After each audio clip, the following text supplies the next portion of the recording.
So let's see. Gertrude McFuzz.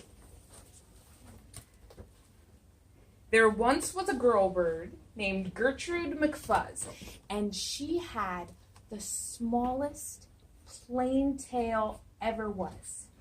One droopy droop feather. That's all that she had. And oh, that one feather made Gertrude so sad. For there was another young bird that she knew, a fancy young birdie named Lola Lee Loo. And instead of one feather behind, she had two. Poor Gertrude. Whenever she happened to spy Miss Lola Lee Loo flying by in the sky, she got very jealous. She frowned. She pouted. Then one day, she got awfully mad, and she shouted, "This just isn't fair. I have one. She has two. I must have a tail, just like Lola Lee Loo." So she flew to her uncle, a doctor named Dick, whose office was high in a tree by the lake. And she cried, "Uncle Doctor, oh please, do you know of some kind of a pill that could make my tail grow?" "Tut, tut," said the doctor. "Such talk. How absurd. Your tail is just right for your kind of a bird." Then Gertrude had tantrums. She raised such a din that finally her uncle, the doctor, gave in, and he told her just where she could find such a pill. On a pillberry vine on the top of the hill. "Oh, thank you," chirped Gertrude McFuzz, and she flew right straight to the vine where the pillberry grew. Yes, there was the vine, and as soon as she saw it, she plucked off a berry and started to gnaw it. It tasted just awful, almost made her sick, but she wanted that tail, so she swallowed it quick. Then she felt something happen. She felt a small twitch, as if she'd been tapped down behind by a switch, and Gertrude looked round, and she cheered. It was true, 2 feathers, just like Lola Lee Loo. Then she got an idea. "Now I know what I'll do. I'll grow a tail better than Lola Lee Loo. These pills that grow feathers, they're working just fine."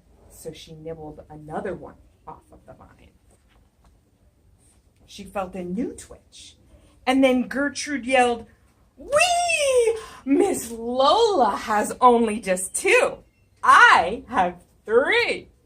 When Lola Lee Loo sees this beautiful stuff, she'll fall right down flat on her face. Sure enough. I'll show her who's pretty. I certainly will. Why, I'll make my tail even prettier still." She snatched at those berries that grew on that vine. She gobbled down 4, 5, 6, 7, 8, 9. She didn't stop eating young Gertrude McFuzz till she'd eaten 3 dozen. That's all that there was.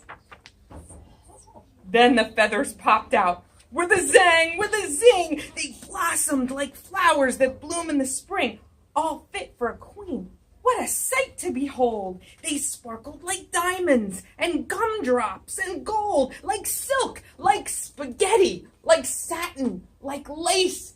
They burst out like rockets all over the place. They waved in the air, and they swished in the breeze, and some were as long as the branches of trees, and still they kept growing. They popped, and they popped, until long about sundown, when finally they stopped. "And now," giggled Gertrude, "the next thing to do is to fly right straight home and show Lola Lee Loo. And when Lola sees these, why, her face will get red. She'll let out a scream, and she'll fall right down dead." But then she spread out her wings to take off from the ground. But with all of those feathers, she weighed 90 pounds. She yanked, and she pulled, and she let out a squawk. But that bird couldn't fly, couldn't run, couldn't walk. And all through that night, she was stuck on that hill. And Gertrude McFuzz might be stuck up there still if her good Uncle Dake hadn't heard the girl yelp. He rushed to her rescue, and he brought along help.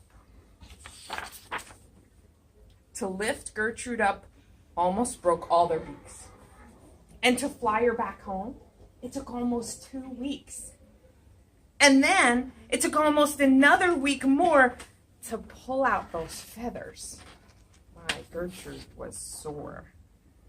And finally, when all of the pulling was done, Gertrude behind her again had just one. One little feather she had as a starter. But now that's enough, because now she is smarter. Good job.